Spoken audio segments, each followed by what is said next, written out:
Welcome back. This is the second section I will be reading from my brand new book, Stop Selling, Start Believing: The Ultimate Guide to Sales, Objection Handling, Negotiation Techniques, and Closing.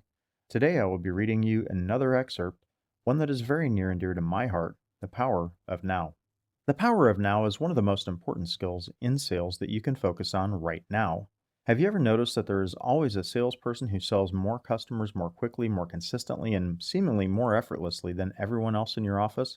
Chances are they have mastered creating a sense of urgency with their client that doesn't make the client feel pushed or pressured, while impressing upon the client that the expectation is that the sale will be made quickly. This salesperson has harnessed the power of now.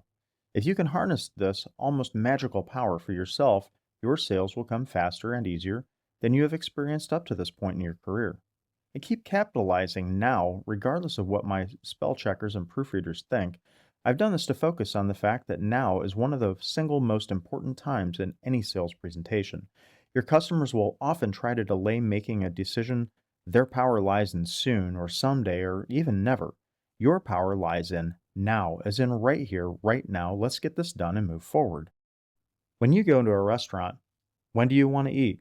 I'm going to take a wild guess that the answer is now. How many times in your life have you gone to a restaurant hungry and then walked away to go find somewhere you could eat sooner, even if that quicker option was not your first choice? When you found out that there was just a 45-minute to an hour wait to be seated, why did you leave the place that serves your favorite meal just to go somewhere faster? Because you were hungry now, and the expectation of waiting an hour for a table, then another half hour for your food was just too much in comparison to taking something that was good enough but available when you want it. Have you ever known anyone to be overly concerned about a pain they felt 10 years ago? Have you seen anyone lose sleep over a pain they may or may not feel 10 years from now? Sure, it might concern them a little, but if it's far off enough, it'll seem small, not all that painful, and a problem that can be dealt with at the time. But if someone is in pain right now, right this very second, they will do whatever it takes to make that pain go away. The truth is, future pain is low priority, and past pain is low priority, but present pain is the highest priority that there is. Ethical salespeople don't create or exploit the pain, they simply discover it and offer a solution that meets the client's needs when and where they need it. There are a million reasons that people start shopping, and they all happen in the same three times: back then, in the future, and now. They are motivated enough to be on the phone with you now, submitting a web lead, or in your store now. They are there now, and you are there now. So everything you do in your sales discovery, presentation, and closing must focus on solving whatever perceived problem they have right here, right now. When they want to think things over, suggest they think right now. When they want to talk to a partner, suggest they talk now. When they want you to send some information, email them right now and ask them to open it and review it with them right now.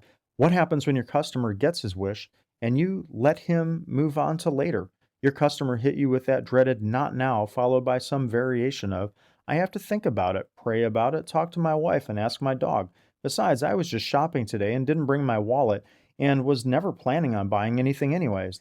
You try a couple of objection handling scripts, pressuring the client, making them feel pressured and more resistant to buying, before giving up and agree with the client that now may not be the time, and let the customer off the line or out of your store with your presentation, features, benefits, and prices in hand. What they will do next is take your quote to every competitor, shop for the lowest possible price, and then come back to you and push you to give up every cent of your margin. And since it's the end of the month, they should get an additional discount that makes you lose money too. Now you have a buyer that is in control. They will strip out every profitable item in that sale, negotiate better terms in every way, get the best deal possible for them, and then leave a bad review for you on top of it. The fact is, they were in your pipeline, and when they left, they were either never coming back again, or they were coming back in armed with enough information and time to put them in control. Close them on the first possible opportunity in the now, and you maintain that control and your profits.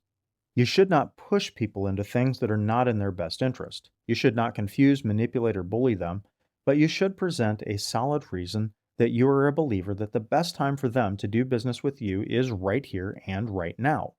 Much of the secret to making this work is simply your belief that you are giving them the right solution and that the best time to do it is now. Confidence implies leadership, and people follow leaders. People trust believers, not salespeople. So if you want to be a better salesperson, stop selling and start believing. Believe in yourself, your product, and that the best time to get it is now. Stop selling, start believing.